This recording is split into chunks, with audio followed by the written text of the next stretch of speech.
lasted 86 minutes at the last count. Among the shorter speeches, she has once done a 2 hours and 40-minute speech as well. The big announcements in the budget, some structural reforms, some infrastructure spending, a lot of emphasis that is being given to sectors where India can make a difference. But let's take a quick reaction around the table for what their biggest takeaways in this election were all about. The markets, as you can see, right now still trying to decipher. It is 1,000 points down, not really a big thumbs up yet. We're still waiting to watch how the markets react, but right now in the red. Monica Hallan, for you, biggest takeaway this budget, do you think it sets the pace for the kind of structural change in the growth momentum? I think it's a work in progress budget. It is more, it's just like continuation of what has been happening in the past. I think the big story has played out already. This is just the nitty-gritty. They're trying to ease up all the wrinkles in the system. If you notice, a lot of the budget speech has been about taking this compliance away, taking away this decriminalizing offenses. So I think it's really in that place. The reason markets are down is because they have increased the STT on futures and options. From 0.002 to 0.005. Is that a lot? No, in the sense this is bad for speculators and traders more than pure investors. It's just that there was a promise made long back by then Finance Minister Chidambaram that we will make your long-term capital gains zero if there is a STT. But then STT has remained and capital gains has come back. I am just glad that they have not tinkered with the rate right now. There was a pressure to increase the capital gains on equity. That they have not done. So, see, there's no big tinkering with the taxes as expected. So it's really a work in progress. If you're a common lady at home looking to ease up the pressure on her wallet, as a household, do you think there are any big announcements? The inflation number is the lowest that I can remember. So I don't know where this complaint of no, this is not a complaint. It's always an expectation. No, but look, your inflation rate is the lowest that I can remember. So if you take gold out of the CPI, you're actually in negative territory. The real return that you're getting on fixed deposit is the highest that I can ever remember. So there is an inflation expectation built in our heads, which is not really what we are seeing in the CPI data. Okay, all right. So Anand Ranganthan, if you were in my shoes, what would your headline be today? You remove the shoes and hit the finance. Terribly large shoes to fill. Yeah, I have a large size. No, look. I think today's budget, I would rate 8 out of 10. And I'll tell you why. It's about rearranging deck chairs at 2 locations. One is rearranging deck chairs so to look at the sunrise or the sunset or in front of the ocean, relax and watch India progress. And the other is rearranging deck chairs on the Titanic. As far as rearranging deck chairs on the Titanic is concerned, there is nothing about privatization, nothing about disinvestment. It is about restructuring public sector units. As I said, restructuring PSUs that take up about 20% of our annual allocation of budget is like rearranging deck chairs on Titanic. But as far as rearranging deck chairs to look at India progress, sunrise, I think there are a few very great decisions, I would say. Pharma sector gets a big fillip. You have the tax. The bio-organic pharma sector. Yes, I think that's the natural great for drugs. And I think it's opening up this sector, which is very important. Drugs, pharmaceuticals. There are, I think, import relaxations on cancer drugs. So that sector has been addressed. A lot of other sectors have been addressed. For example, data centers, you have a tax break till 2047. That's a good thing. That will be a fillip. But at the end of the day, please remember that you have already very few jigsaws to play with. I mean, 25%. Well, I don't know which jigsaw the markets are looking at. Yeah. At the moment, almost 200 points or thereabouts down. 1,594 points down. Yeah. That's not a good sign, Anand. Or would you worry about it? Or No, I would not particularly worry about it. What were they expecting that would have raised it? Jaggi? Yeah, I think the markets have been going down for a while, except for the domestic institutions which are anyway buying a lot of shares that others were selling. So it was bound to go down. I think the market was expecting some kind of accommodation on LTCG or some other tax gains, which have not come. So it's more a mismatch of expectations rather than anything real. Don't worry, tomorrow they'll recalibrate, start looking at the fine print and do the right things. Market to better hota. Yeah. So my broad take was this budget is about continuing with the direction, not about speed. It is not about a reform express, but the idea is to oil the wheels of all the little carriages going all around. Its philosophy is that if you make multiple small improvements in multiple places, ultimately the net result will add up to something exponential, is the hope. Okay, so it's about fixing the plumbing, removing the corroded pipes and ones that is choking growth. Ultimately, the assumption is that finally it will all come together and make the growth faster. So it's a spring cleaning budget rather than a big bang budget.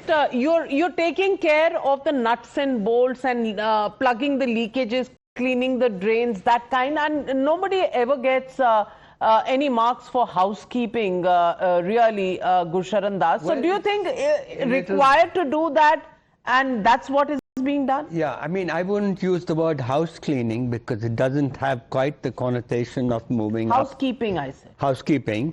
It doesn't have the connotation of actually moving up, because I think that, and as I said in the beginning, I will evaluate this budget purely on the basis of how it makes our country competitive, export competitive. That to me is the critical thing for getting jobs, for bringing jobs in the country and creating an industrial revolution.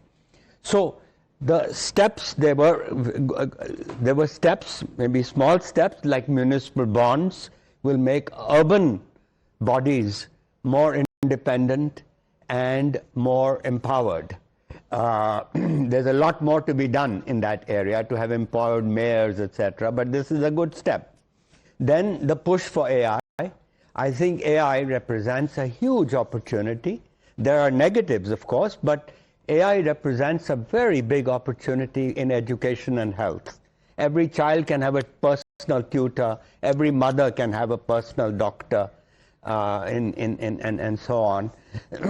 The idea of girls' hostels in every district. Now, I would do it in a PPP way, the way Apple, iPhone did it. It was a brilliant thing they did. This 18,000 girls' hostel for the iPhone. I think that should be done along with industry, and industry should also pay something for that hostel. So these are good ideas. China has implemented them brilliantly. Duty-free imports for products for export. The MAT to be the final rate, again, brings clarity, brings predictability. The exemption of little thing, but very important, exemption of duty on capital goods for critical mineral mining, important. Then I think that on in the whole area of customs, there's a fair amount of cleanup. Yes. Cleanup of simplifying the procedures, digitizing end-to-end the import. I think it will help make us more competitive. I wish she had sorted out the inverted pyramid in customs duty in terms of products. We'll take a look, because she's expected to address a press conference at 2:30 p.m. this afternoon. But let's get the sense from India Inc. on whether their expectations have been met. Sanjay Budhia, Chairman CII National Committee on Exports, joining us this afternoon. Also joining us is R. Mukundan, President Designate CII and Managing Director and CEO of Tata Chemicals. Mr. Mukundan, first to you, what do you think about the budget, a lot of painstaking effort being put to clean up the system, to make it stronger for the next big phase of growth that this country needs to get into. But many are looking at it in terms of no big bang announcement and the markets down. How do you look at the budget announcements? Thank you. In fact, I've been saying for quite some time that this should be a build-forward budget, not a big bang budget. So I think you should look at it as a build-forward budget. There's a strong foundation already laid down. I think she spoke about broadly two themes. One is continuing the momentum on growth. At the same time, she used a very important word called integrate. Integrate with the external economy to export as well as attract investment. And I think that's been the key focus. So when we talk about integration with the external economy, a lot of focus and emphasis we had wanted on the customs in the indirect area. I think that has been done. And a lot of irritants which were there in the current taxation structure had to be addressed. Many minor items like TDS, TCS, those have been addressed. Now, in terms of the key focus areas, what we had highlighted was issues around manufacturing, MSME, and also related to what we called as infrastructure and urbanization. India is going to urbanize at a rapid rate. And to that extent, I think she actually chose 7 broad themes to work on, which is to scale manufacturing, rejuvenate industrial legacy industries, MSME, infrastructure, security and stability, and city economic region. So to a large extent, there will be many schemes announced in this, and I think we need to ensure that we implement them fast, implement them quickly, and I think that would go a long way. Fundamentally, I think the way we should think about this budget is a build-forward budget, not a big bang budget. Would you want to rate the budget? Normally, we do try and get numbers. Anand Ranganthan already saying 8 on 10. What's your scorecard? No, I wouldn't rate any budget because each budget comes with a context they are living in. I mean, if you start rating budget which was done when we wanted a big taxation change versus a budget which has been done when we want to integrate along with the global world, I think we would get the whole dynamics wrong. And also this whole point about what is the stock market doing immediately the minute after a budget is announced, I think is probably not the right way. We should see the impact of the budget in terms of investment. So the objective of this budget is to integrate with the external economy, to continue the growth momentum despite the external challenge. And if we are able to deliver that in the next 12 months in the short term, and also ensure in the long term we are able to address the issue of integrating with external economy, I think we would have done the job. And I think that's exactly the focus here when you talk about focus on infrastructure, focus on logistics, focus on building industrial parks, rejuvenating legacy industrial parks, and also focusing on some critical sectors which have huge potential like semiconductors, electronics. I think she's highlighted a whole slew of effort. At the same time, I think there's a third priority they had, which is to say that we need to make this a citizen budget, which is why the focus on fishermen, the farmer, I think it should be seen in the context of the various elements the government is trying to balance. On one hand, the urbanizing, industrializing India. At the same time, the large, vast majority of India which still depends on agriculture for its income, large, vast majority of India which is dependent on various other resources, including, the tribals, the whole issue of fishermen. I think she's tried to address all that in a very, very positive way. There's a strong boost to tourism. And I think that is very critical. The internal domestic tourism is a long ignored area. I think that is now actually one of the most booming sectors and also generating employment. So there's a whole series of focus in terms of what we call as the religious tourism as well as nature trails, which are all going to boost the areas where we actually not have explored. So to a large extent, I would say in the context of where we are doing this budget is aiming to do exactly what it intended to do. Well said, Mr. Budhia.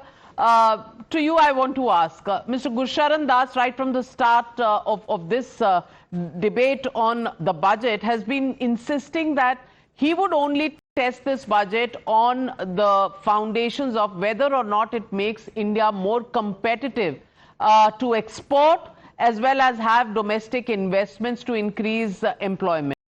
On that cornerstone, how would you rate this budget?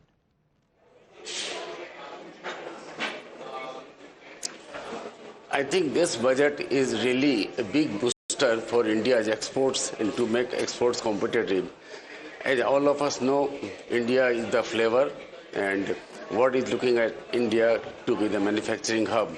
And under the present situation, Mr. Mukundan, our president, has tabulated most of the measures. I would like to say that the reliance on SCZ, sizable investment has been made in India's special economic zones, which are not fully utilized. So the utilization of that capacity to supply to DTA areas up to a certain percentage will be a big boost, and that would be very effectively utilized. Similarly, exempting inverted duty structures on certain products which will be announced, and also making self-reliant. The budget emphasizes on the trust, on the continuity, and fast-tracking our progress, which should be implemented and supplemented by putting the trust in India Inc. and in the Indians in general. I would like to also touch that I am the father of a child with special needs, and this budget specifically talks about dimension and mental health and establishment. Yes, it's a sensitive budget. Absolutely a sensitive budget on that score. Well, some of the takeaways, the big. Okay, all right, hands going up. Couple of things. This is a budget great on ideas. To that extent, I agree with Dr. Ranganathan, 8 on 10. But very vague on specifics, so vague on specifics. So, for example, the rare earth mineral. Now, we all know, and Dr. Das spoke about, the future is AI technology, and we need rare earth for that and for our future technology. Now, they've announced this corridor for these 4 states. They've said that, look, the material that comes in will be tax-free or exempted from duties. But if you don't get environment clearances, in Jammu, we have lithium deposits. It's over 6 years. It's the same government. It's a double-engine government. You haven't got clearance to start mining. If you don't have a single window system, you aren't going to go forward. 90% plus is controlled by China. So you can't have these great announcements, have claps in parliament, and not have a specific idea. That doesn't make you ready for the future. Well, are there claps in parliament? Let's look at the first reactions coming in from parliament. Tehseen, at least you warmed my heart by expecting claps in parliament. But let's listen in. Congress Member of Parliament Imran Masood and his takeaway from this budget. Imran Masood है हमारे साथ बात करने के लिए। इमरान भाई, budget कैसा लगा? खाली, कुछ भी नहीं है, खाली डब्बा है। आप उम्मीद कर रहे थे कि टैरिफ की मार झेल रहे हैं एक्सपोर्टर, कुछ राहत मिलेगी। जो अमेरिका को एक्सपोर्ट हो रहा था उनको कुछ राहत देने का काम करेंगे, लेकिन खाली डब्बा हाथ में जिक्र भी नहीं किया। ना मुरादाबाद के लिए, ना सहारनपुर के लिए, ना भदोही के लिए कोई जिक्र नहीं है उन सेक्टर्स के लिए जिन सेक्टर्स के अंदर एक्सपोर्ट अमेरिका हो रहा था। कोई जिक्र नहीं है। नौजवान खाली हाथ, किसान के बारे में कोई चर्चा नहीं, किसान की फसल के बारे में कोई चर्चा नहीं। तो दिया क्या आपने? खाली डब्बा। केरल पर चर्चा हुई, केरल के लिए उन्होंने घोषणा की, पश्चिम बंगाल के लिए कहा। घोषणा की ना पश्चिम बंगाल के लिए ना केरल के लिए, क्या घोषणा की? क्या घोषणा की बताइए ना। कोई कुछ है ही नहीं बजट के अंदर। बजट खाली डब्बा है। पहले हम सोच रहे थे कि खाली डब्बे में पुराना माल होगा, इसमें से तो पुराना माल भी निकाल लिया, अब तो डब्बा ही डब्बा दे दिया। ठीक है। कांग्रेस सांसद। Well, if you expected any other reaction, first I have to take your reaction, Anand Ranganthan. खाली डब्बा, पुराना माल भी नहीं है, वो भी निकाल लिया। नहीं, इमरान जी ठीक कह रहे हैं, कुछ बोटियां तो देनी चाहिए थी, बोटी भी निकाल ली उन्होंने। No, but I can give you one number. The budget documents have just dropped.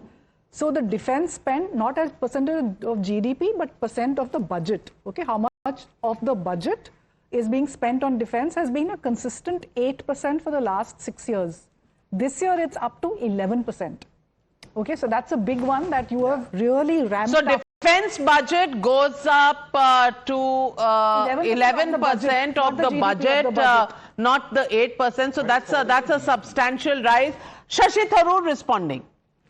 वो तो होना चाहिए, वैसे भी फिशरीज में हमें कुछ बेनिफिट होना चाहिए, लेकिन जब शिप रिपेयर के बारे में बोला और वाराणसी और पटना के बारे में बोला, केरला के बारे में कुछ नहीं सुन सका, तो ये सब हमें जरा सा आश्चर्यजनक है। लेकिन ये भी कहूँ कि शायद डिटेल्स बजट डॉक्यूमेंट में होंगे, हम पढ़ा नहीं, अब तक सिर्फ भाषण सुने हैं। भाषण में तो बहुत कम डिटेल्स है जो हमें जरूरी थी। चलिए शशि थरूर साहब हमारे साथ हैं। थरूर साहब नंबर देंगे, बजट पूरा बजट सुना है। यही हाल रहा तो लोहे पर पीतल चढ़ा करके जेवर बनाने पड़ेंगे। और ये बजट गरीब के समझ के बाहर है। जो बुनियादी चीजें हैं, शिक्षा, स्वास्थ्य, आप सोचिए उत्तर प्रदेश का हाल आपने सुना होगा, देखा होगा। पोस्टमार्टम होना है किसका, और पोस्टमार्टम के लिए ले किसको जा रहे हैं। ओटी में जाना किसको था, ले किसको जा रहे हैं। ये तो स्वास्थ्य व्यवस्था का हाल है। और शिक्षा का हालत ये है कि बिना शिक्षा के हम विकसित भारत कैसे बनाएंगे।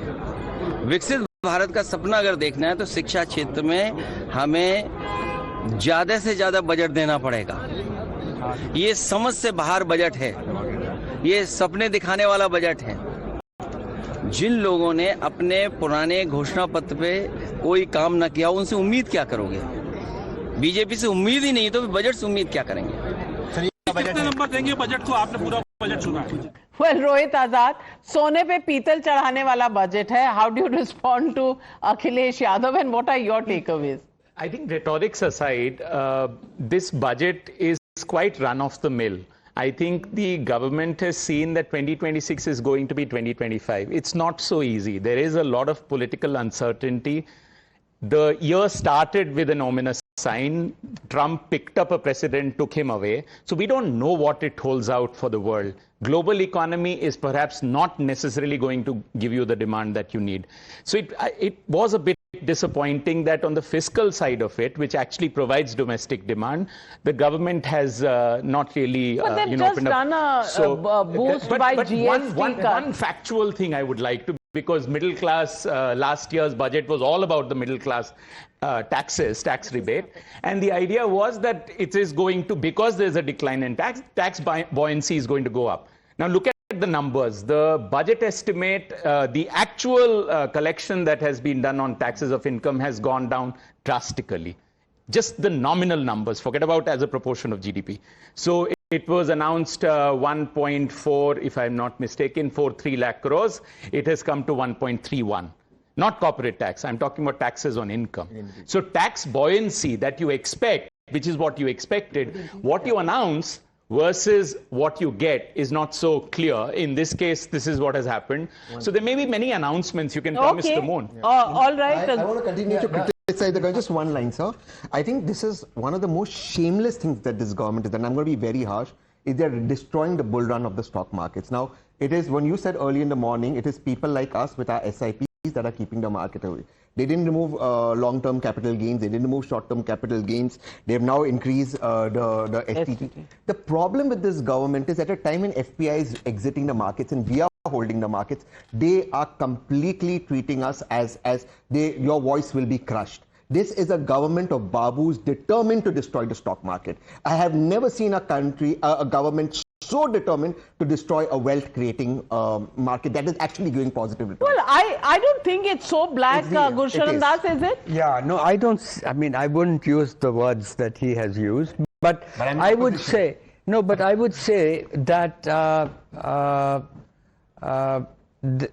that the comment made on just now, yeah, that let's take the farmer. The voice of the farmer. Now, they are not able to introduce the farm laws right away. I can understand that, which would have really given freedom to the farmer. But what they could have done is low-hanging fruit. And just to give you one example, that 1/3 of the fresh vegetables and fruit rot on the farm. We all know that. And Ashok Gulati has been crying hoarse about it for years. Now decades. This is a low. May I correct you? Decades. Sorry? Decades. He's been crying for decades to build cold storages.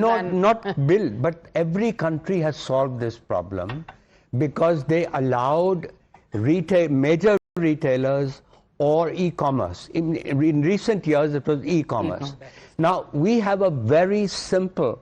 We have e-commerce players in India who are very successful, and all you allow, if you allowed them to carry inventory from the farm to the store, to the consumer, you've done it. And the farmer would have gained 1,50,000 crores. You're talking about increasing farmer income. This would be a big deal. And it's a very simple thing where Not done. Now, a couple of things. No, I completely agree. And incidentally, the second farm law, the reform, was to do away with the emergency provisions of the Essential Commodities Act. Exactly. You know, overnight the so-called babus would convert storage to holding. So nobody wanted to build these godowns, and as a result 70 million tons of Indian agricultural produce goes waste every year, 30% of all fruits and vegetables. But I want to ask, if you want reforms, where is the tax on agricultural income? The government would have earned 3 lakh crores every year, but it's just afraid to do it. The greatest steps are the ones that should be taken first. But the problem is, in this country, Anand Ranganthan, I think you're expecting, in this country, decisions to be taken almost as if one nation, one election. On merit, not reservation. One nation, one election is a reality.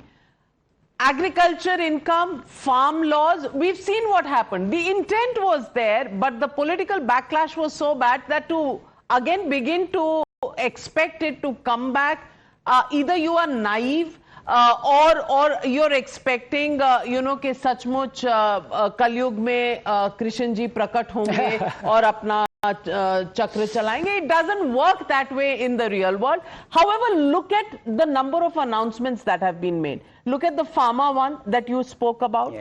Look at AI. Look at also what they've said in terms of data centers and the cloud working. These are all potential businesses that will be big businesses in the times to come. Marks diye the. मैंने 4 नहीं दिया ना. I gave 8. You had given because 8 I know the government is not going to. You had given 8 on 10, but then you suddenly, out of the 2 that you took away, if you keep agriculture tax as the reason why you've taken those 2, I'm questioning that. Also look at this whole chip semiconductor manufacturing that they have done. Well, Rahul Gandhi is reacting. Let's go across.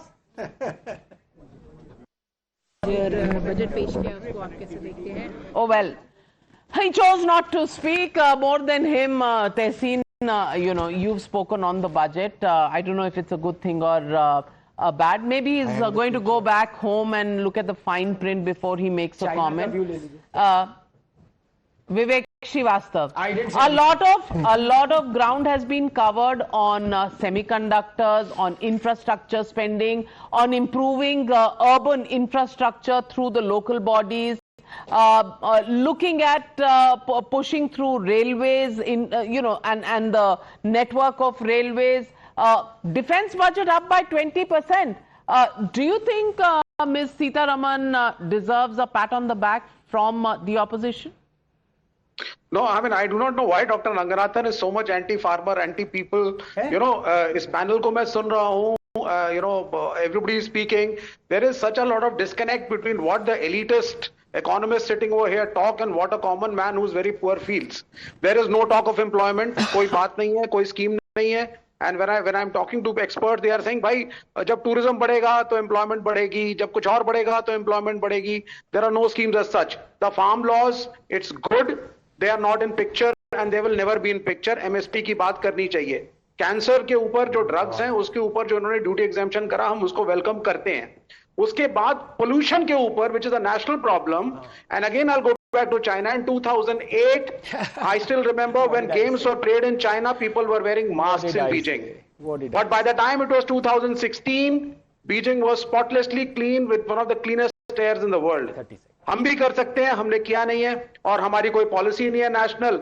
And all that the finance minister is going to say finally. हमने इसलिए नहीं किया है विवेक श्रीवास्तव जी क्योंकि आपने mask नहीं पहना हुआ अभी just yet. आपने पहना होता तो जरूर आ जाता इस पे announcement. Anyway, there is a reason why the communists have hammer and sickle on their flag for more than a century. They want you to keep using those tools.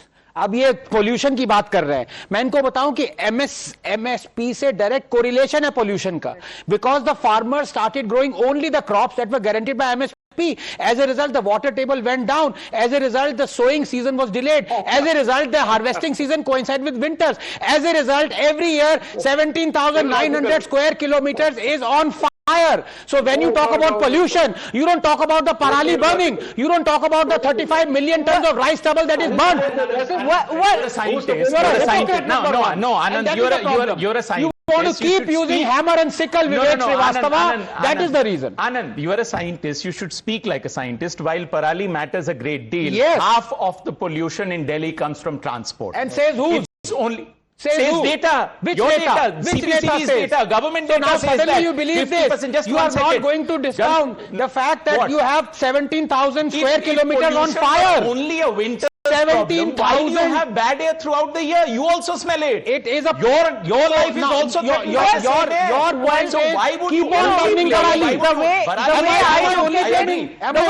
I look at it, pollution definitely a problem 24/7 into 12. But expecting the budget to address your pollution problems, I think we are missing the woods for the trees. Joining me this afternoon is Kamal Bali, chairman of the CII National Committee on MNCs, also president and managing director of the Volvo Group.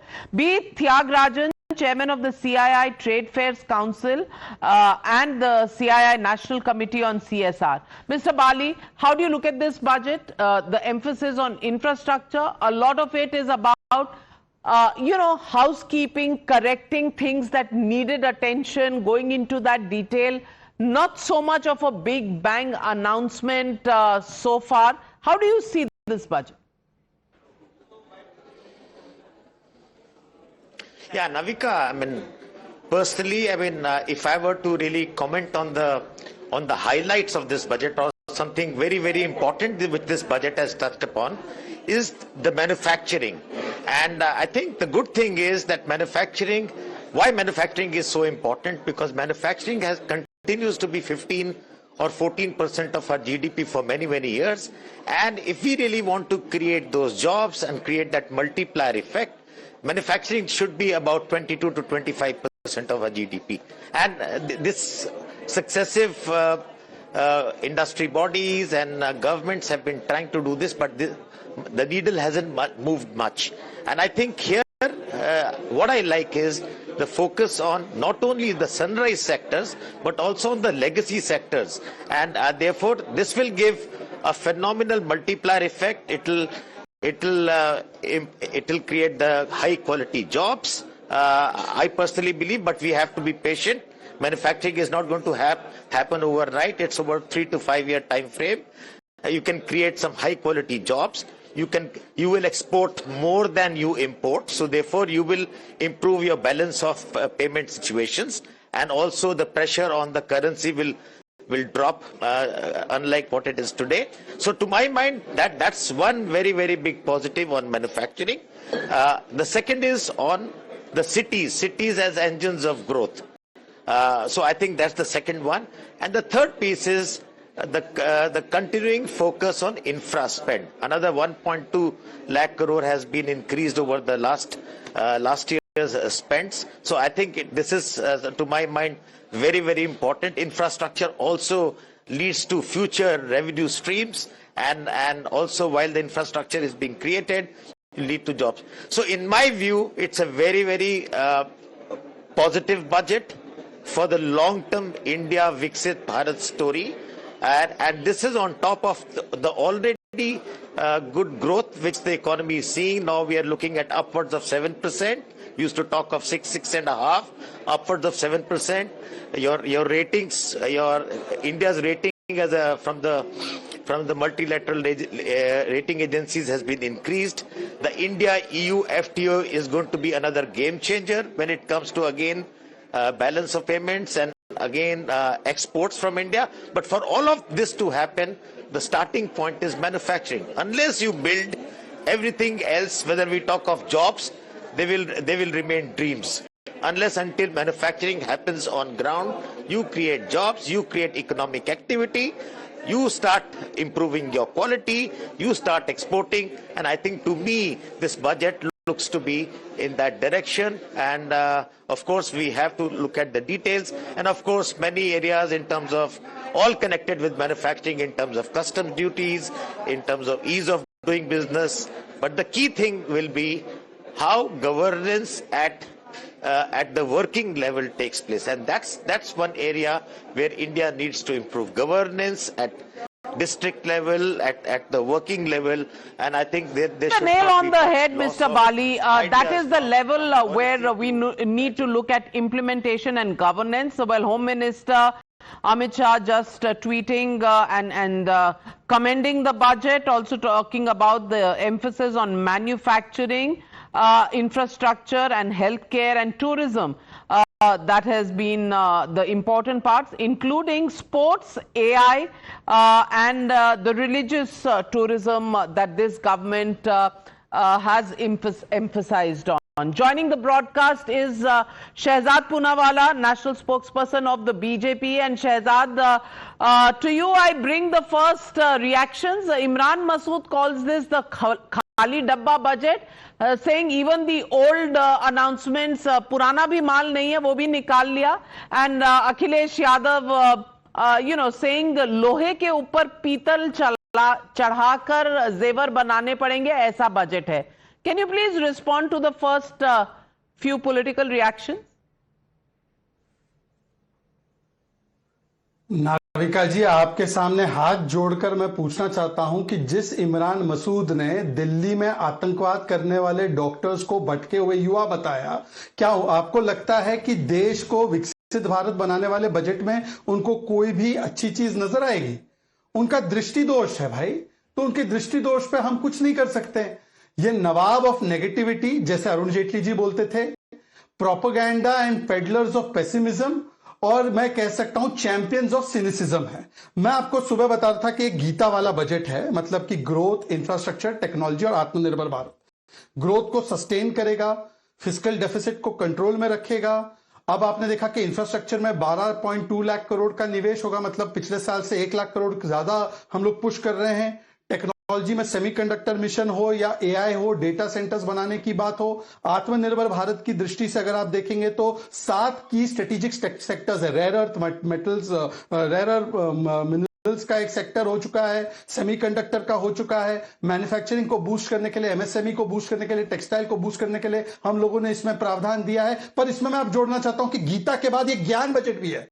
ज्ञान का मतलब है जी for गरीब, मतलब कि health, education की spending को आगे बढ़ाना, गरीबों को देना.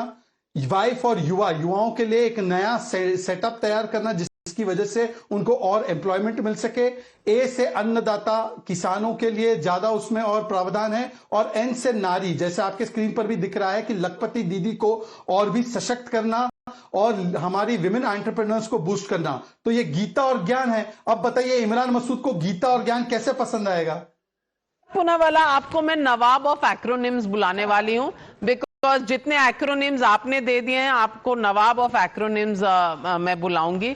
संजय झा, गीता एंड ज्ञान budget, says Tehseen Poonawalla. Can you please respond? Well, I understand Shehzad's predicament from a normal TV debate. This is about numbers, rhetoric, and Bollywood dialogues don't fly here. Let's look at two aspects where I think the budget, amongst many, has actually failed to deliver. Hardly a surprise that the stock markets look like they're tanking already, if that's a message that Mr. Shah and Mr. Modi, who read very deeply into how the stock market behaves post-budget. What is there on jobs, Navika? I credit the BJP government for destroying India's youth, the demographic dividend story. And it's going to get worse with artificial intelligence and more capital-intensive manufacturing coming into play. As somebody who lives in Mumbai, and I'm, by the way, part of the corporate sector, so for the BJP, who very often pounces that I'm Vivek Srivastava's first cousin, a hardcore leftist who is defined by Karl Marx, I'm not. So here is my question to the BJP, my question number one, and have a second very quick one. The first one is, they talked of manufacturing, didn't they, Navika? We will make it 25% of the GDP and create 100 million jobs. Manufacturing has slumped. And even when they talked in the latest survey about it growing at 8.1%, Did you look at the underlying message?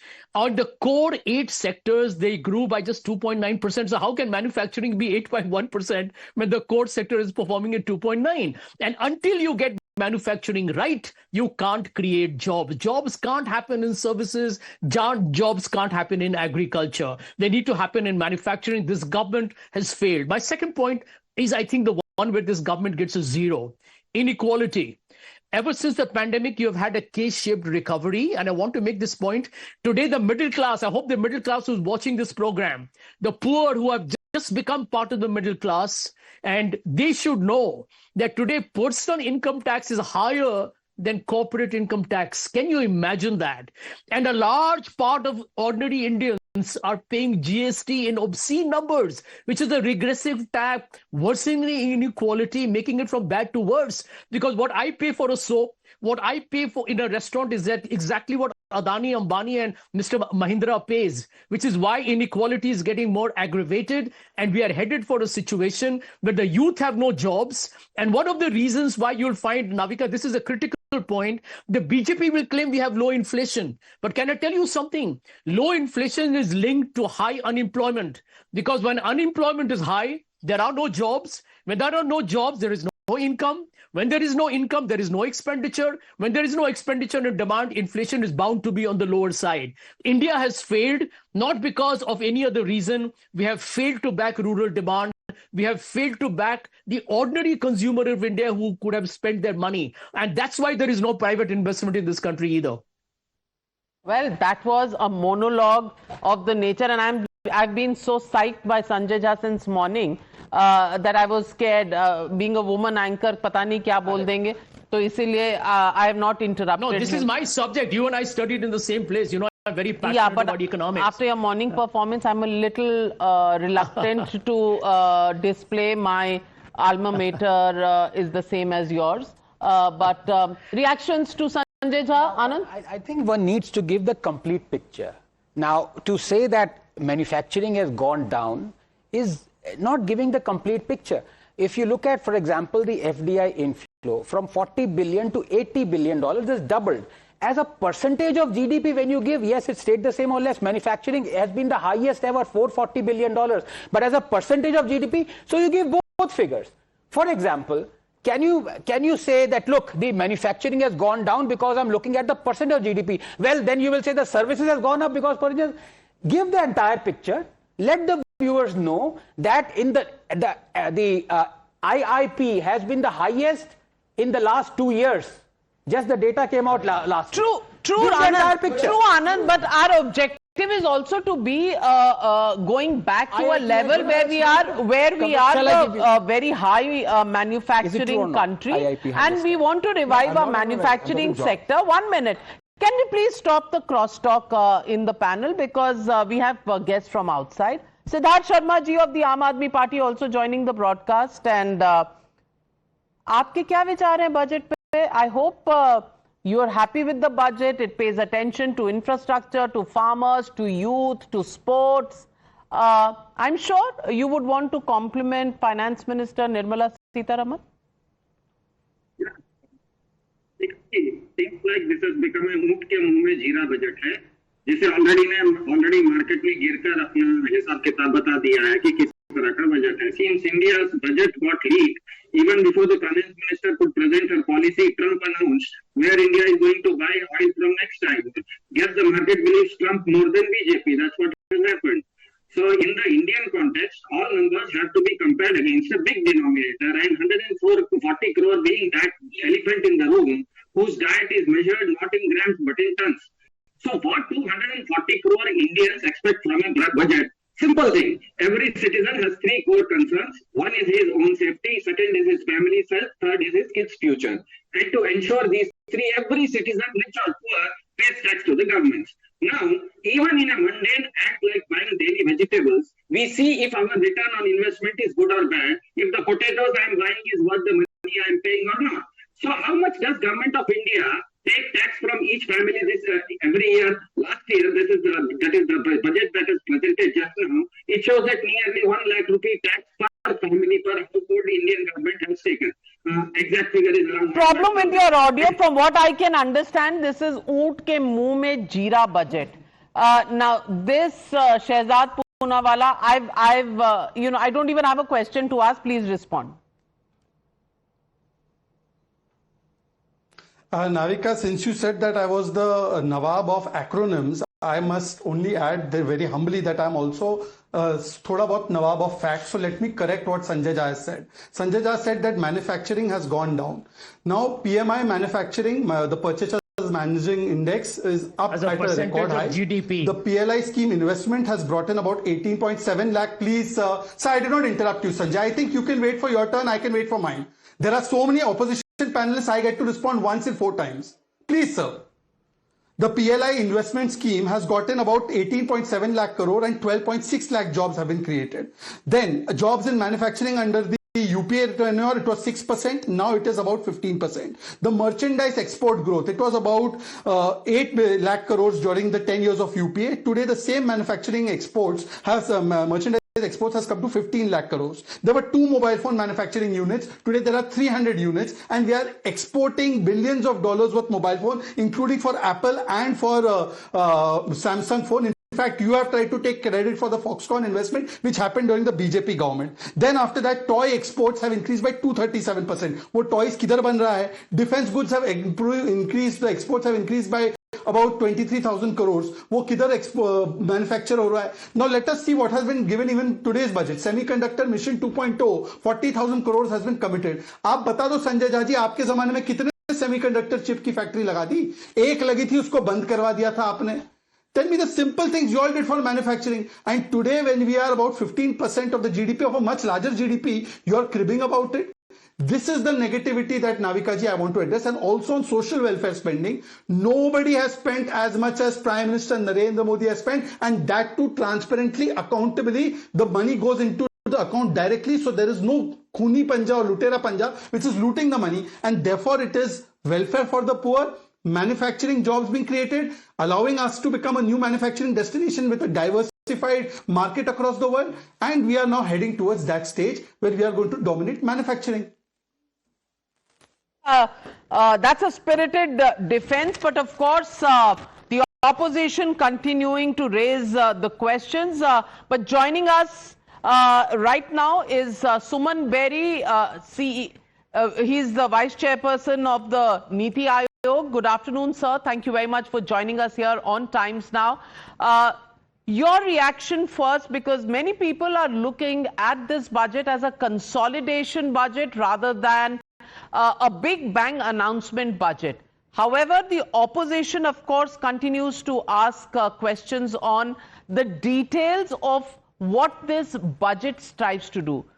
To you, Mr. Berry, is this a budget that gives us the long-term goal and the solid work in progress message?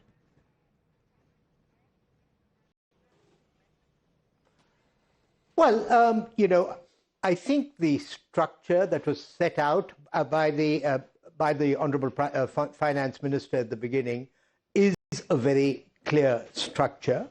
To me, sitting here in Niti Aayog, 2 things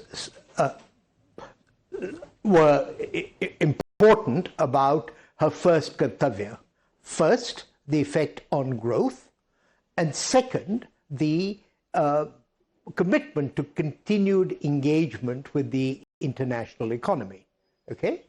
And I should say that this was a much more confident tone than perhaps some of the misgivings in the economic survey of a couple of days ago.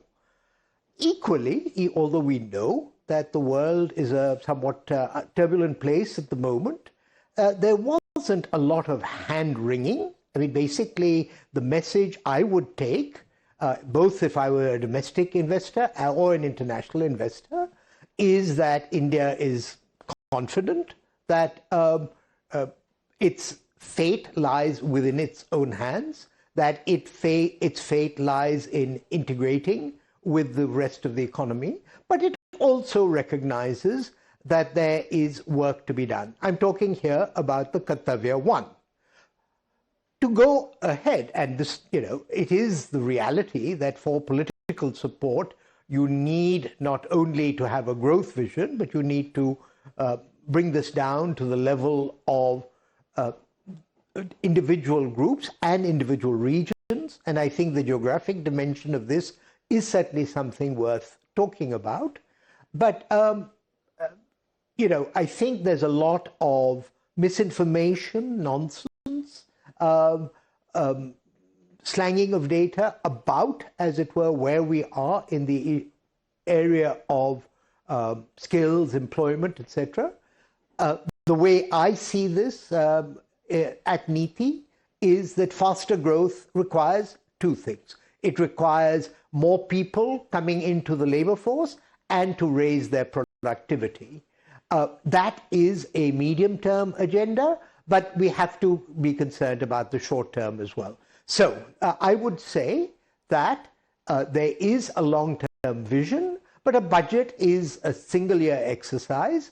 And of course, this is also a budget that is taking place at the time of the award of a 16th Finance Commission, on which I know no more than other readers. I mean, just the references, other listeners, just the references that were made by the Honourable Finance Minister in a budget speech. But obviously, a lot of the devil in that will be in the detail.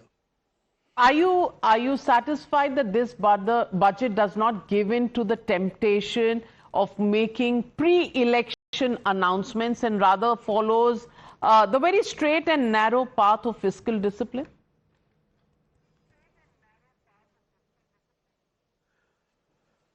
Well, I think there are two separate issues here. One is the quality of union government expenditure. But let me, repeat something that was stressed in the economic survey, which is that if we are to, be attractive to international investors, and there's a lot there about increasing our attractiveness, it's not only the union government, but it's what happens in states. That's also very important.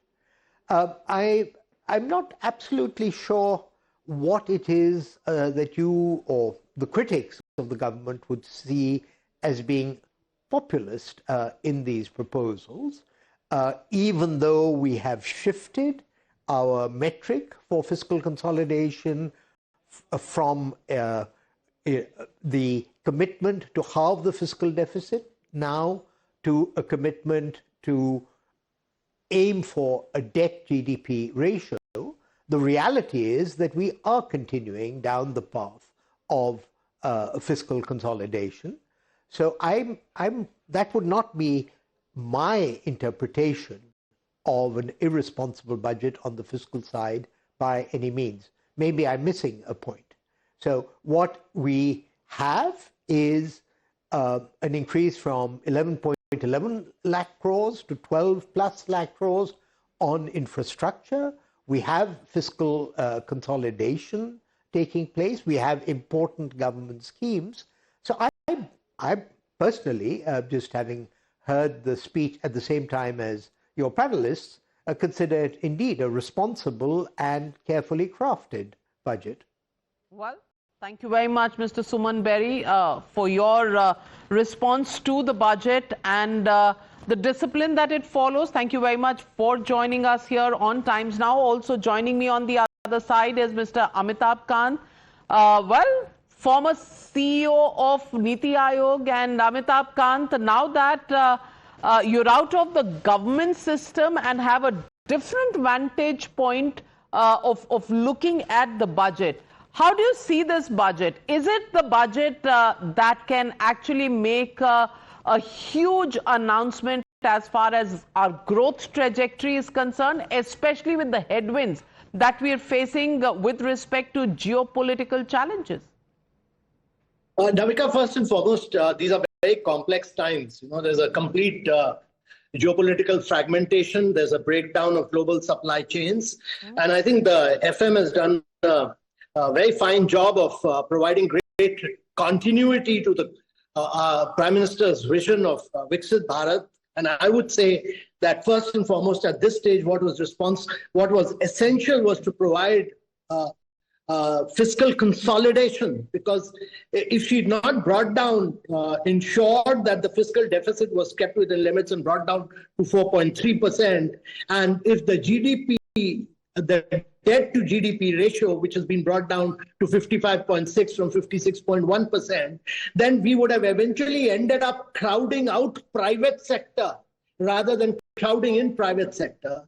But despite all this, in the midst of all this fiscal discipline, she is focused on two important areas. One is infrastructure, to take the spend to 12.2 lakh crores, which in effect really means that the capex spend of the central government has gone up to 4.4% of the GDP, which is the highest ever. And secondly, I think the important thing is that she's focused on a clear strategy and a roadmap for manufacturing, which will create jobs in the long run, which is critical.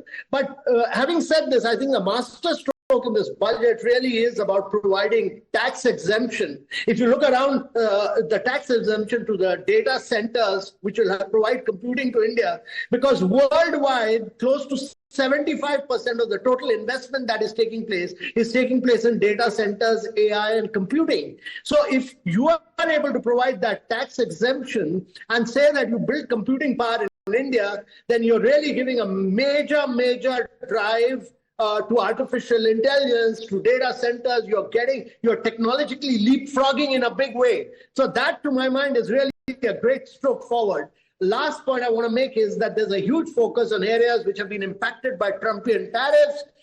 If you look at areas of marine, if you look at areas of the textile, if you look at labor, all these areas have got a big support in this budget. And more than anything else, there's a huge thrust on MSME sector through this 10,000 crore fund for MSME. There's a huge emphasis on TREADS, which will ensure that with TREADS strengthening, linking it up to the GEM and making it providing credit guarantee mechanism, there'll be flow of resources to the MSME in a very big way. So asset-based security lending will take on without collaterals for the MSME. That is a big move forward.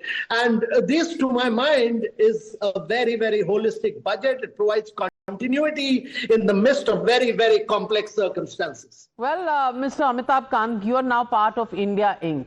May I ask you what is holding India Inc. back from investing more than it has in the past few years, number one. And number two, there has been this charge that has been made on this government that there is tax compliance terrorism that is going on.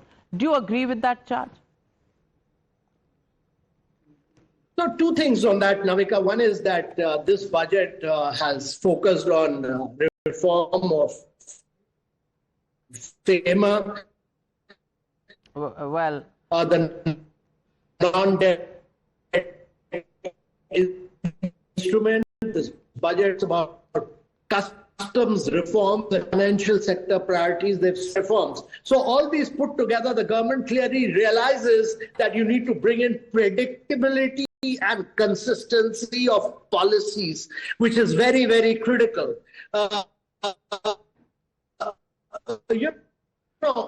There is a challenge on locability, some of which will come out through some forms, because when India has been opened up certainly through 8 FTAs to the world markets, and the world markets are seeing India opening up for them, I would have thought that a true reform would be to give us an incredible competitive edge so that our products remain the best in the world, are able to compete. Now you look at agricultural sector where 44% of our active labor force is involved in it. Why are we protecting it?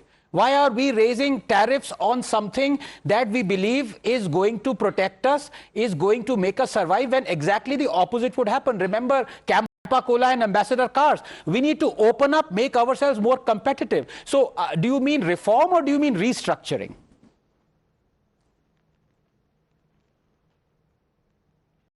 First of all, Anand, to your point, I would say that budget is not the only instrument available. If you look at it in the last 1 year, I mean, the budget talks about from the Panelists day 3 fifths have been brought, a lot of number of structural reforms being carried out. When I talk about reforms, I'm talking about major structural reforms to make India an integral part of global value chains, making India the least cost producer, not merely doing ease of doing business, but making sure that you become cost competitive in the global economy. And this necessitates you cost competitive in the global economy. And this necessitates you not merely to eliminate vast number of rules, regulations, procedures, and acts from India, but also to make you very cost competitive. India needs to bring down its credit rate. India needs to bring down its power rates. India needs to ensure that it is able to provide land for manufacturing in one day. Many, many reforms. Much of these reforms now have to be driven by the states. The center has done its job. Make states the champions of your growth. Make cities the champions of your growth. The next part of your growth will come not from center, but from states. You need 12 states to grow at 10% plus per annum for the next 3 decades. That will ensure that India will grow. So we need to create champions out of them. But the good thing is that this budget talks about driving cities, regional growth, provides 5,000 crores for them, and links up, provides 7 high-speed train corridors. All this together will be the key driver of India's growth story in the coming days. Well, thank you very much, Amitabh Kant, for joining us here on your first reactions. But the one thing that I think is a takeaway from this interview is that we definitely need more connectivity and more investment in connectivity, because there was a lot of freezing of that.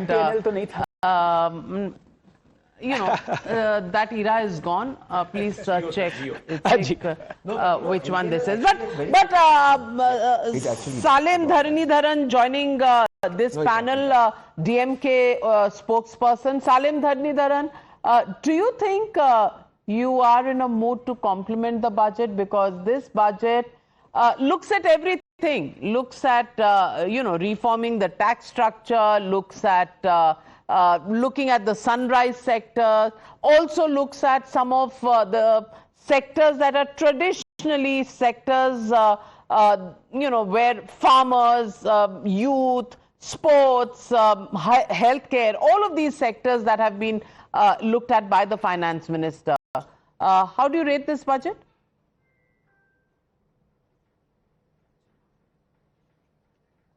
I think nothing can be lower than 0. So I'll rate this budget as absolute 0 budget. That's why the market is also reflecting on the same. And what is more disappointing is that we thought because there is elections in Tamil Nadu, at least now justice will be done to Tamil Nadu and some projects should be announced. But no funding for Coimbatore, Madurai Metro, no upgradation of Salem Airport, no nothing about the Hosur Airport. So no additional schemes for Tamil Nadu. And unfortunately, my chief minister had requested that devolution be increased to 50%, so that after the cess and surcharge, actual devolution remains at 41%. That also has not been done. Very unfortunate. But still, the country's fiscal deficit remains as high as 4.3%. The debt to GDP ratio, with including the states, remains alarmingly high at. Schemes and projects for Tamil Nadu, you would have said only before the election they have remembered Tamil Nadu. Now that she hasn't announced, also it is a problem. Anand Ranganthan, ye kya hai? No, my dearest friend Salim is wrong, because he says nothing can be lower than 0. We've just seen -40 आए लोगों के marks में, उनको भी admission मिला. I don't know how many minus he got, but he's talking about fiscal deficit. Can I please ask him in Hindi? He comes from Tamil Nadu and DMK. I'm also Tamilian like him. But just one very simple question. You're talking about fiscal deficit. You talk about debt. Can you please tell me, in the last 10 years, the debt of Tamil Nadu has quadrupled or not? From 2.3 lakh crores to almost 10 lakh crores. No. No? What do you mean no? I'm giving you the data. No. I will tell you. Tamil Nadu's debt to GDP has reduced. Tamil Nadu's debt to GDP has reduced, Anand, the debt from 30% under BJP ADMK to 26%. What is the debt of Tamil Nadu's GDP GDP has also quadrupled. Tamil Nadu GDP has quadrupled. Tamil Nadu GDP has quadrupled. And I'm talking of the total debt. When you say India has a debt of 260 lakh crores, right? Total debt in percentage is reduced. Shehzad Poonawalla wants to come in. Coming. Gentlemen, 1 minute. Shehzad Poonawalla respond to Salim Dhanidhar. This is something which is wrong. Navika, first of all, see the lies that they spread. High-speed rail corridor, chahe Hyderabad-Chennai, it is Hyderabad-Chennai or Chennai-Bengaluru, this has been specifically announced, and it's a 12.2 lakh crore budget that has been given for capex. Where do you think it is going to go? So these things, you know, then the coconut promotion scheme. So where is the coconut promotion scheme going to benefit? Then the fisheries is being promoted. So who's going to benefit from the fisheries? Just now we have done the Indo-EU free trade agreement. There's going to be no tariff for our fisheries there. So who's going to benefit from that? Salim Dhanidhar, there is something lower than zero. His name is Stalin. His name is Stalin. Stalin comes below zero. So therefore, for you, zero should be very good. Zero is an Indian invention, by the way, Aryabhatta. But your leader Stalin, he has got right now, he's got less than zero. So please, I think you should focus on what you have done for Tamil Nadu. You have taken Tamil Nadu law and order, Tamil Nadu fiscal deficit, Tamil Nadu entire situation to the streets. So therefore, you should be focusing on the corruption that you have done in Tamil Nadu. You should be focusing on the law and order situation in Tamil Nadu. While Salim Dhanidharan needs a reality check on what is in the budget for the country and for Tamil Nadu, I think Shehzad, you also need to do a reality check. And Salim Dhanidharan, Tamil Nadu is among the better states as far as investment is concerned. You'll have to grant him that, Shehzad. But both sides not looking at the positives, only going for the jugular, Salim. Can I come in quickly? Yes, sir. The floor is open for you. See, I will have to tell this. There is a misnomer. There is a rumor that is being spread that Tamil Nadu's finances are bad. Tamil Nadu's debt to GDP was reduced from 30% to 26% after my government has come to power. Revenue deficit has increased. Tamil Nadu GDP was 17 lakh crores in 2021. Now it is 36 lakh crores. But when NDA ruled, it only increased from 11 lakhs to 16 lakh crores. 52% growth versus 102% growth. Debt to GDP has reduced. While under Modi, India's debt to GDP has increased. India's overall debt has increased. India's fiscal deficit is 4.3. Tamil Nadu is only 3.25, which my chief minister reduced from 4% to 3.25%. So what are we talking about? Why are we spreading rumors? Right? Fair, Jaggi, when it comes to states, Tamil Nadu financials stronger than possibly other states, and that's not a point for political slugfest, is it? Absolutely, we must see it as the share of GDP, right? In everything has to be, it is not in the absolute numbers that is important. But Tamil Nadu, terrible thing that's happened, their electricity is one of the most loss making among all electricity boards. You must find out why that is so, because that will ultimately add to their own problems. So Sanjay Jha, for investments, for industrialization, power availability important, and that's where the problem is, not really the debt to GDP ratio, says Jagir. Please respond.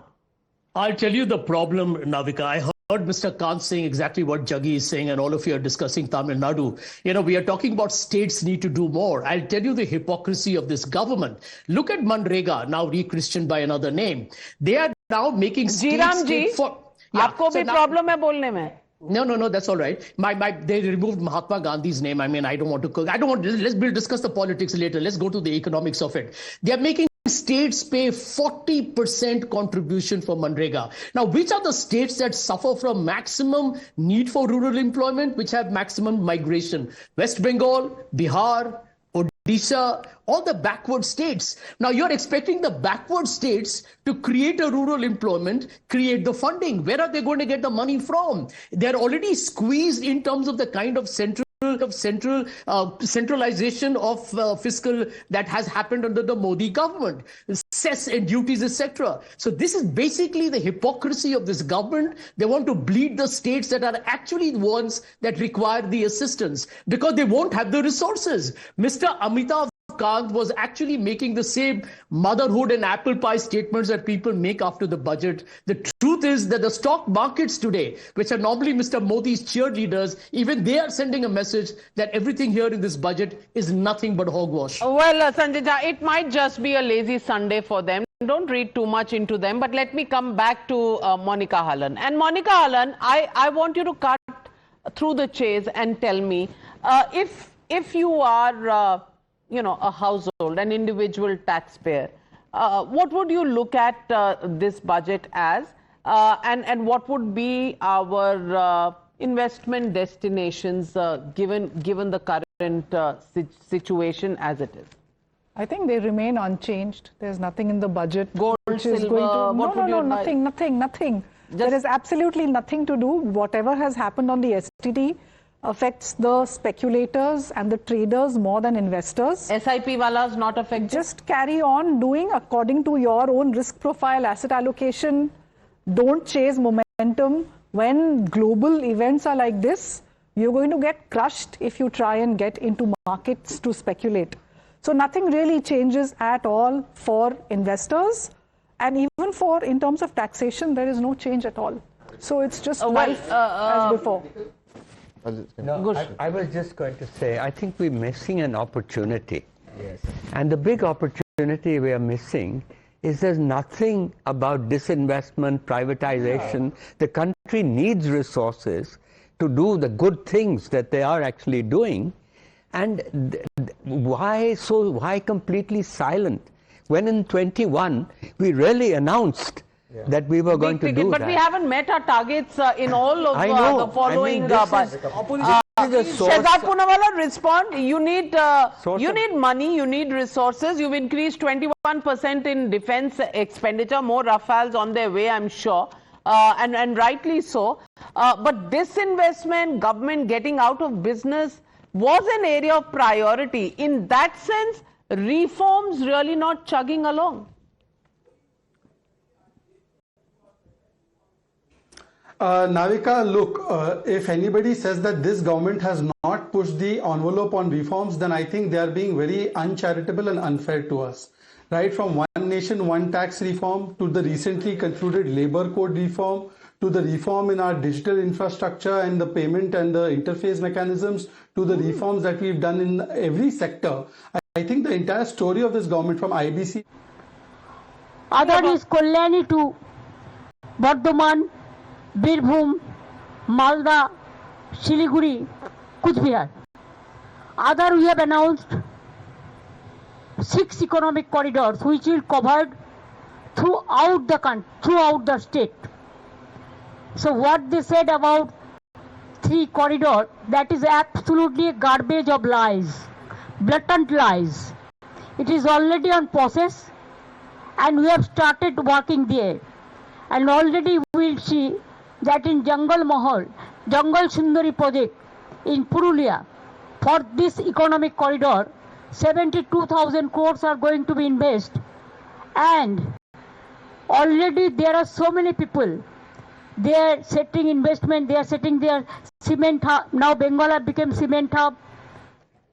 Well, I thought Mamata Banerjee would speak about the budget, but she's talking about her own schemes in Bengal. So Shehzad, you think people are uncharitable, but these, as Gursharan Das says, were easy things to do. Disinvestment, picking up the connectivity between e-commerce companies and farmers, putting the perishables out there. Not quite, addressed in this budget. Do you think it's a missed opportunity? No, because I don't think that the budget is the occasion to lay out the plan for every kind of reform, and many of these reforms also have to take place at the state level.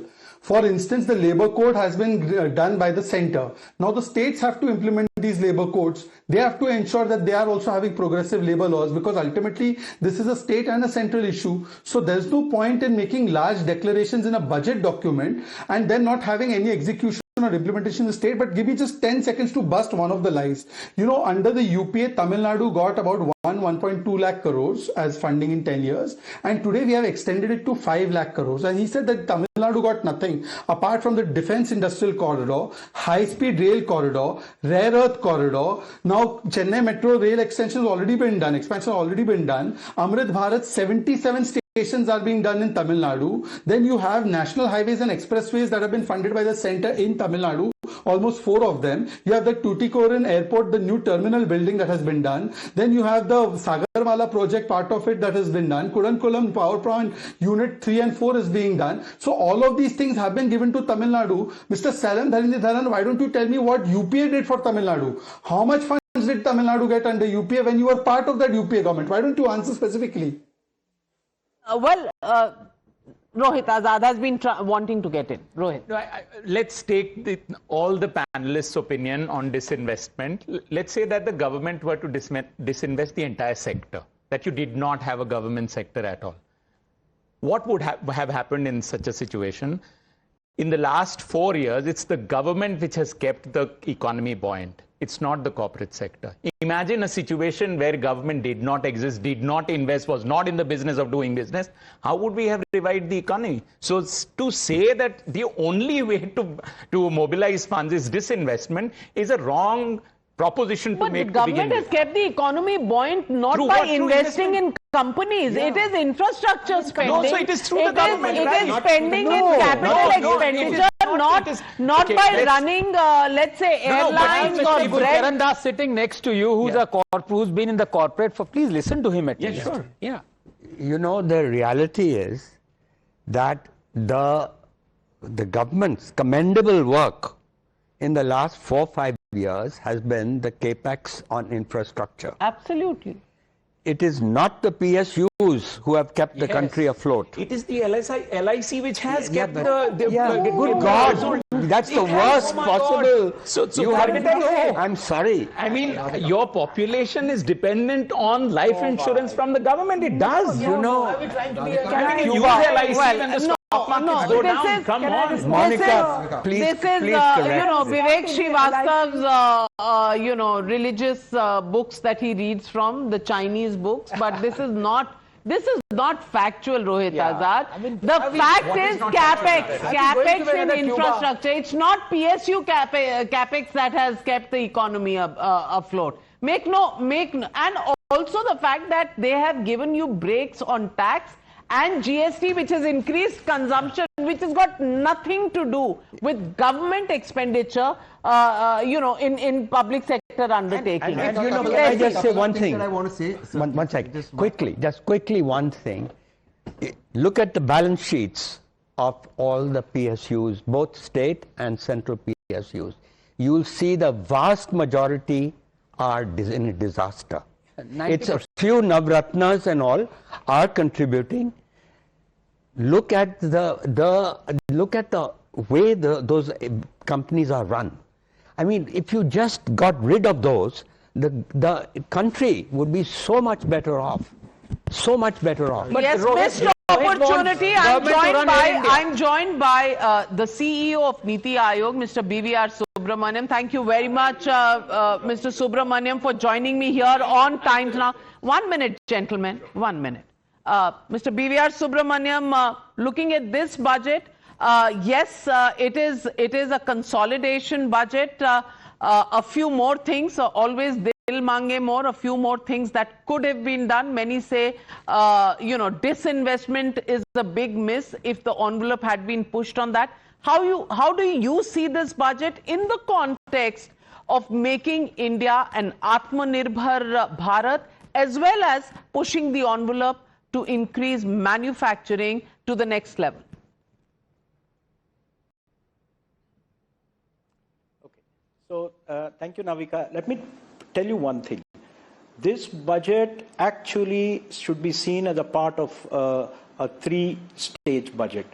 You have to read this budget along with the budget of last year and the year before. The budget of 2 years ago was about jobs and employment. The budget of last year was about manufacturing. People are missing out. This budget is actually heavily focused on services. It's from one end to the other. If you see the great emphasis on services, and in manufacturing, it is building up of what was announced last year and greater consolidation. I think that is the structure of the budget if you read it very carefully. And most of the initiatives which are there in the budget either push the services sector or they build up and strengthen whatever has been done in manufacturing, achieved so far, and to take it forward. I think that's the way this budget should be seen. We shouldn't see it all the time only through one lens or two lenses. Let me just explain why I'm calling it a services budget, and that's very, very important. She's talked about setting up a standing high-powered committee on services. It's not a usual committee because in services is one sector where there is no single ministry responsible for it. And look at the announcements that come out after that. We are talking about 5 medical hubs. These are not medical hubs for treatment of your citizens alone. These are about treatment of people from around the world. She's talked about 5 university cities. They are nothing but 5 education hubs. Maharashtra has just announced one, and she said she'll fund these 5 medical hubs and these 5 university cities in a challenge mode. She's gone on to say a lot of things on tourism. She's talked about 3 Indian institutes of Ayush, Ayurveda. In sports, she's talked about not just a Khelo India mission, but a sports goods manufacturing initiative. She's talked about the orange economy, the Indian Institute of Creative Technologies in Mumbai, 15,000 schools, 500 colleges to create a huge cadre of people who are going to be in the creative economy. And a lot of tax reform has focused on the services. You know, the safe harbor provision for GCCs, where she's reduced it to 15% and raised the cap to 2,000 crores. That is purely for GCCs, which employ more than 2 million people right now. She's talked about the play for data centers, a tax holiday up to 2047. That is to grab the growing data center market in the world and make India a center for data. So people are just missing the larger picture that is there in the budget, which is about services. On manufacturing, yes, a lot of announcements were there last time. We had a national manufacturing mission, which is just about to be launched any moment. It's in the final stages. And look at the new things she's added, a biopharma mission, a semiconductor mission, which is a consolidation of an earlier one. She called it Semicon 2.0. There is a electronic components thing. It's a huge success, oversubscribed 3 times. She's expanding it from 20,000 to 40,000 crores. She's talked about dedicated chemical parks, a container manufacturing mission, sports goods, as I mentioned earlier. So in manufacturing, don't fix it if it ain't broke, and add on new areas. And a lot of initiatives, not only in direct financial support, but through customs as well as tax relief to highly labor-intensive sectors like leather, for textiles, you know, all those raising a lot of customs exemptions which are there are also focusing manufacturing. So if you see, bulk of what has to be done has been done in the past. The economy is responding. The manufacturing growth has been very, very satisfactory last time. It's the green shoots of investment are happening. It's just supporting that process to move forward. I think that's the way this budget. And then I'll call it a budget for Vikasit Bharat, in the sense, this is not a budget of a poor country. It's a budget of a middle income country. I think that's the big thing. And if you read all 3 as a package, this actually comes out very, very strong. And the focus on what are the future needs. We had announced an urban challenge fund earlier. Now she's announced that she will support cities as economic regions. 5,000 crores per city in a challenge mode. That's large. That's to actually make Mumbai a New York. That's to make Surat and Amsterdam, about making Visakhapatnam a Singapore. That is where the vision is there in the budget. I'm sure it will come out more when they have the press conference at 3 o'clock. Well, fair, to have our targets there, but our municipal and local body infrastructure is giving way. Some headway has been made with the announcement on the bonds for municipalities. But Mr. BVR Subramaniam, the question many are asking this time is, why are the markets in the red? Have they failed to understand what's in the budget, which is why they continue to be in the red, number one? And number two, the question many are asking is, as far as long-term capital gains is concerned, or STT, both have stayed where they are. The impetus to FIIs, the fact that they're pulling out, not quite addressed. How do you respond to that criticism? Okay, on the FII, I have a very simple answer.